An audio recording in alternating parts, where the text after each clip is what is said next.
I still don't know what made me pick that hotel. Maybe it was the price. Maybe it was how empty it looked online. Quiet, peaceful, recently renovated. All lies. I was traveling alone for work, driving through a stretch of highway where the signal kept dropping. When I finally saw the sign for Marrowview Inn, I was already tired enough not to care. The building sat too far back from the road. Like it didn't want to be seen. The parking lot had only 3 cars, all covered in dust, like they hadn't moved in weeks. Inside, the air smelled like old carpet and disinfectant trying to hide something worse. The receptionist barely looked at me. She just slid the key across the counter like she wanted the night over with. Room 312. 3rd floor. Far corner. That detail would matter later. The hallway to the elevator felt longer than it should have been. My suitcase wheels echoed like I was in a tunnel. Every few steps, I noticed the lights buzzing overhead, not flickering, just unstable, like they were struggling to stay on. The elevator doors opened too quickly, like it was waiting. Inside, there was no music, no ventilation sound, just a low mechanical hum. I pressed 3 and the doors closed instantly. Halfway up, it stopped. Not a dramatic stop, just a quiet, deliberate pause. The lights didn't flicker. They stayed steady. That somehow made it worse. Then the speaker crackled. A woman's voice came through, distorted. "Don't stay in 312 too long." I froze. Before I could react, the elevator jerked upward again, like nothing happened. When the doors opened, the hallway was darker than I remembered. Room 312 looked normal at first glance. Too normal. That was the problem. Clean bed, beige curtains, framed landscape photo of a lake that felt overly generic. But the room had a strange quietness, like sound was being absorbed instead of reflected. I set my bag down and noticed something odd right away. The TV was already on. No signal, just static. I turned it off. It turned itself back on 5 seconds later. I checked the remote batteries, fresh. I unplugged the TV completely. It still buzzed faintly, like it was receiving something anyway. That's when I noticed the bathroom door wasn't fully closed. I don't remember leaving it open. I walked to the bathroom and pushed the door open. The mirror was the first thing I noticed. It had a thin crack running diagonally across it, like a lightning bolt frozen in glass. The sink faucet was dripping, even though it looked tightly closed. I turned it off again. The dripping stopped. Then it started again immediately. I stared at the mirror and caught my reflection, but for half a second, it didn't match my movement. My reflection was a fraction behind me. I blinked. It was normal again. I laughed under my breath, telling myself I was just exhausted from driving. Then I heard footsteps outside the room. Slow, deliberate, stopping right at my door. No knock, just waiting. I walked to the door and looked through the peephole. The hallway was empty, but the carpet outside my door looked slightly darker in one spot, like someone had been standing there for a long time. I hesitated, then opened the door slowly. Nothing, just the hallway stretching both ways. Except the air felt different outside, cooler, like the room was insulated from something. As I closed the door again, I heard it clearly this time. A soft knock from inside the room, not the door, from somewhere behind me. I turned around slowly. The room looked exactly the same, but the silence had changed. It wasn't just quiet anymore. It felt attentive, like the room was listening. The TV was on again, static. But this time, I could swear I heard faint breathing underneath it. I grabbed the remote, smashed buttons. Nothing changed.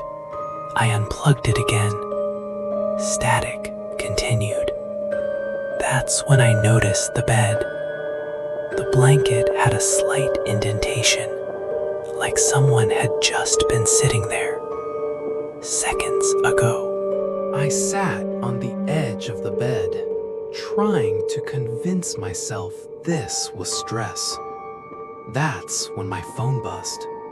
No signal, but I still got a message. Unknown number. It read, "Check the mirror again." I didn't want to, but I did. The crack in the mirror had grown. Not physically, more like visually. The reflection looked misaligned again. My reflection wasn't sitting on the bed. It was standing behind me. I spun around instantly. Nothing. Of course nothing. But my heartbeat didn't slow down. It felt like the room was messing with me on purpose. I decided I needed proof I wasn't losing it. I placed my phone on the desk, turned on video recording, and aimed it at the room. Then I sat still. For 30 seconds, nothing happened. Then the video stopped recording on its own. When I checked it, the last frame showed me asleep on the bed, even though I was sitting right there. I tried leaving, grabbed my bag, went to the door. It wouldn't open. Not locked, just stuck, like the handle had stopped responding to reality. I pulled harder, panic rising. Behind me, the TV volume increased slightly, still static, but now it had rhythm, like speech buried inside noise. Then I heard it clearly. My shift isn't over yet. Except I wasn't the one who spoke. I backed away from the door. The TV flickered for the first time. Not static anymore. A face appeared. Not clear, just shapes, but it felt familiar. Like mine. The message on screen changed. Room 312 remembers everyone who checks in alone. I turned it off at the wall switch. Everything went dark. Completely dark.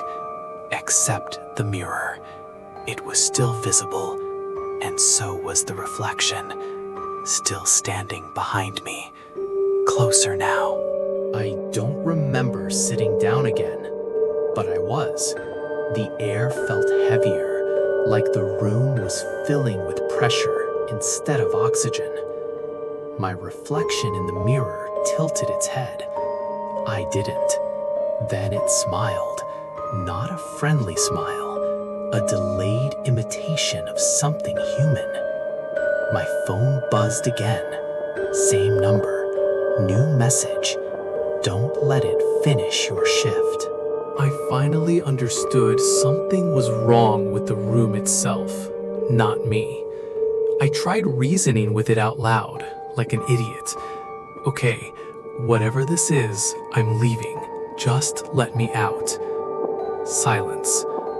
Then the bathroom faucet turned on by itself, full pressure, and from inside the drain, a faint knocking sound, like someone was trapped inside the pipes. I grabbed the TV remote again. Something told me it mattered. I pressed every button randomly. The screen flickered back on. This time it showed a hallway. Not mine. Another angle. Security camera footage. And I was in it. Standing outside room 312. Knocking. But I wasn't in front of the TV. I was still inside the room. My breathing got uneven. I stepped back from the TV. The footage changed. Now it showed the receptionist downstairs. She was watching a monitor. Then she looked up, directly into the camera, like she knew I was watching. She said something silently. Then the screen went black. The room temperature dropped instantly. The walls made a sound, not creaking, breathing, slow and synchronized. I pressed my back against the door, which finally opened slightly on its own. Just a crack. Enough. I took one step toward freedom, then stopped, because the hallway outside wasn't empty anymore. Someone was standing there, wearing my exact clothes. I slammed the door shut. Hard. My hands were shaking uncontrollably now. Behind me, the mirror cracked louder. Another line forming across it. Now it looked like a web, and in every section of broken reflection, something slightly different was happening. Different versions of me. All not quite right. I realized something terrifying. The room wasn't trying to scare me. It was trying to replace me. Every reflection, every recording, every glitch. It was building a version of me that fit inside it. The phone buzzed one last time. Final message. Shift change approved. I made a decision I still don't fully understand. I ran through the door, down the hallway. I didn't look back, but I heard footsteps behind me, matching mine perfectly. One floor down, I reached the stairs and stopped because I saw the receptionist again. She wasn't behind the counter. She was standing at the bottom of the stairs, waiting. I don't remember how I got past her. I just remember running out of the hotel into cold night air. The parking lot looked different now, too empty. My car was still there, but the engine was running and the driver's door was open. Inside, the rear-view mirror reflected someone sitting in the driver's seat, waiting for me. I didn't go back. I drove. I don't know how long, but the GPS kept showing the same name, Marrow View Inn, even though I was miles away, even though I never turned around. And sometimes, when I stop at red lights, I swear I still see room 312 in my rear view mirror, waiting.